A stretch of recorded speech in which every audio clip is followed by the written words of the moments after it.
오는 두마와 아라비아에 대한 경고의 말씀입니다.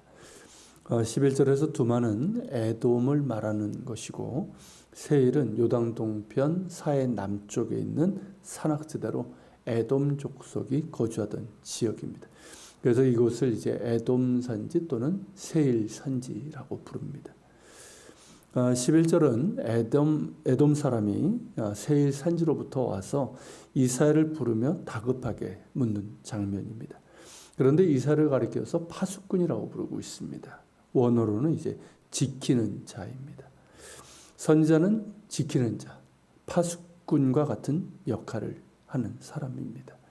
하나님의 부르심에 따라 깨어있어 기도하는 자이고 이스라엘과 열방에 하나님의 말씀을 전하는 자이며 하나님의 행하심을 깨어있어 지켜보는 자입니다. 오늘날 우리 그리스도인들이 하나님의 부르심의 뜻이 어디에 있는지를 알고 깨어있어서 이 땅과 열방을 위해서 기도한다면 우리 역시 이 시대의 파수꾼이라 할 수 있습니다.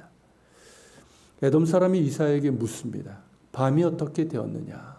2번 묻는데 이는 언제 밤이 떠나고 빛이 돌아올 것인가 하는 그런 질문입니다. 2번이나 물은 것은 그만큼 어둠이 뒤덮은 암울하고 비극적인 상황을 나타내고 있는 것이고 이 암담한 상황이 언제 끝나고 광명의 빛이 비출 것인가 묻는 것입니다. 이를 통해서 보면 에돔이 처한 상황이 매우 위급하고 암울한 것을 알 수가 있습니다.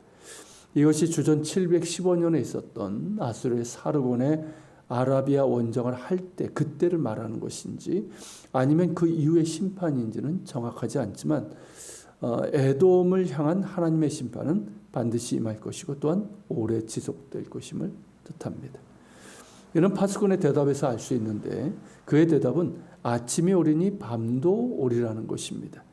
이는 어둠이 끝나고 아침이 올 것이나 다시 밤이 오리라는 것으로 에돔이 겪을 이 재앙은 오래 지속될 것임을 말하고 있습니다. 그런 의미에서 이사야는 의도적으로 에돔 대신에 두마라는 단어를 쓴 것으로 보입니다. 두마는 에돔을 말하지만 히브리어로는 침묵을 뜻합니다. 이 뜻을 살려서 11절을 읽으면 에돔에 관한 침묵의 경고라고 할 수 있을 것입니다. 짙은 어둠이 내리고 그 어둠이 언제 끝날지 모르는 상황이고 그 암담한 현실과 고통으로 인해서 침묵하게 되는 그런 상황을 간접적으로 나타낸다 할 것입니다. 그렇다면 어찌할까요? 파수꾼은 이렇게 말합니다. 내가 물으려거든 물으라. 너희는 돌아올지니라. 무슨 뜻일까요? 물으라는 것은 달리 말하면 찾으라는 뜻입니다. 돌아오라는 말은 회개하라는 뜻이고요. 즉 어둠의 때 멸망이 올 것인데 너희는 더 늦기 전에 구원자를 찾으라는 것이고 이제라도 그 죄악에서 돌이켜 회개하라는 촉구입니다.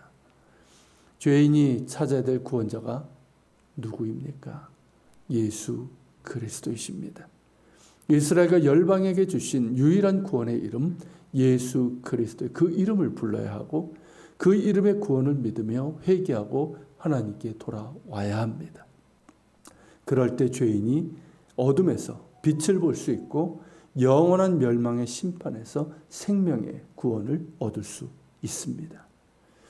13절부터는 아라비아에 대한 이제 경고의 말씀인데 드단은 북서 아라비아와 홍해 연안에 살던 민족으로 함의 자손으로 이제 분류가 됩니다. 이들은 약대 무역을 하면서 이 지중해 연안에 두로 아시죠? 레바논에 있는 그 두로까지 아랍의 특산품을 가지고 가서 이제 교육을 했습니다.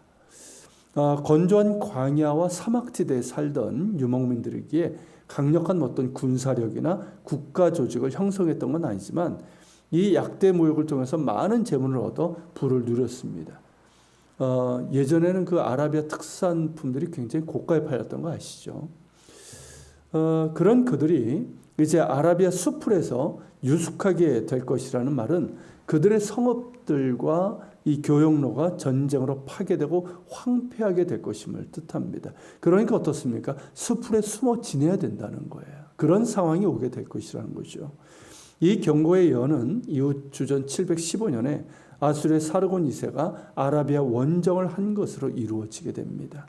드단의 성읍들과 그들의 교역로는 파괴되고 황폐하게 되었고 약대상들은 아라비아 사막의 숲풀에 숨어야 했습니다. 이사야는 대마 땅의 주민들에게 물을 가져다가 목마른 자에게 주고 빵을 가져다가 도피하는 자들 영접하라고 말합니다. 이 대마는 드단보다 이제 더 아래쪽에 있는데 다행히 아수르의 침공을 받지 않았습니다. 그래서 드단을 비롯한 여러 민족들이 대마로 피했는데 그들을 거절하지 말고 받아주어서 음식을 제공하라는 것입니다. 이는 대마가 무모하게 다른 부족들, 같은 유목민들 아닙니까?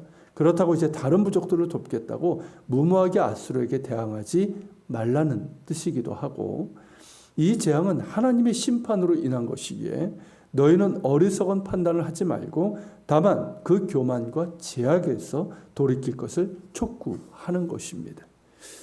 한때 번영했고 활발한 교역을 통해서 축적한 재물을 자랑하고 의지하던 게달, 이 게달은 아라비아 유목민들을 뜻하는 말입니다. 이 게달은 품꾼에 정한 기한과 같이 1년 내에 그 모든 재앙이 다 쇠멸하고 말 것입니다.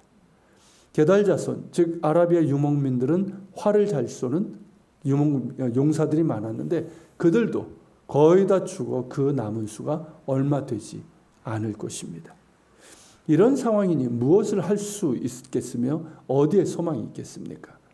그들이 자랑하고 의지하던 재물과 부경화는 다 사라지게 될 것입니다. 그들의 능력이 힘이라고 생각했던 활 가진 용사들도 남은 자가 너무나 적어 의지할 바가 못 됩니다. 어디에 소망이 있을까요? 이사야는 이 경고의 말씀을 전하면서 마지막에 이스라엘의 하나님 여호와의 말씀이라고 전하고 있습니다. 바로 여기에 소망이 있습니다. 고대 세계는 각 민족과 나라마다 민족신이 있었습니다. 부족들 역시 자기들의 신이 있었습니다. 수많은 우상들이 있었죠. 그들이 볼 때 여호와 하나님은 이스라엘의 민족신으로 여겨졌을 것입니다. 민족신인데 이상하게 얘네들은 신이 하나밖에 없어. 좀 이상해. 그 정도로만 여겼을 것입니다.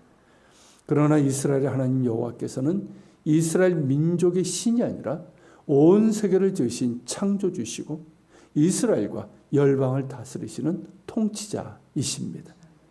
또한 그들을 심판하시는 심판주시고 그들을 구원하실 구원자가 되십니다.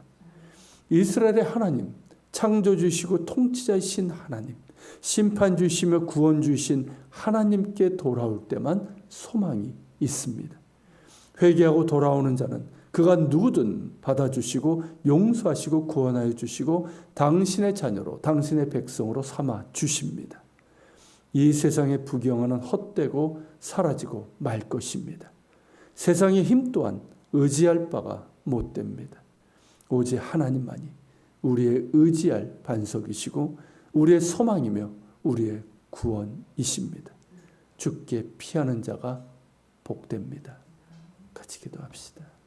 하나님, 대만과 아라비아에 대한 경고의 말씀을 통해서 보는 것처럼 주님, 우리가 자랑하고 의지하던 모든 것들은 다 헛된 것입니다. 오직 하나님만이 살아계신 하나님이시고 우리가 의지할 반석이고 소망이며 구원이십니다. 주께 피하는 자는 복이 있으리라 말씀하시오매 하나님, 세상이 이를 깨닫게 하시고 또 우리 믿는 자들이 이 사실을 전하여 그들이 깨닫고 주께 돌아오게 할 수 있도록 하나님 도와주시옵소서. 오늘도 하나님, 우리가 기도할 때 하나님, 우리가 전도의 대상으로 품고 있는 이들, 또 이 땅과 이스라엘과 열방을 위해서 먼저 기도하게 하여 주시고 우리 믿는다 하는 자들도 하나님, 세상의 헛된 것들을 의지하지 않게 하시고 오직 하나님만을 의지하며 주께 피하는 자들 되게 하여 주시옵소서. 우리 같이 기도하며 주께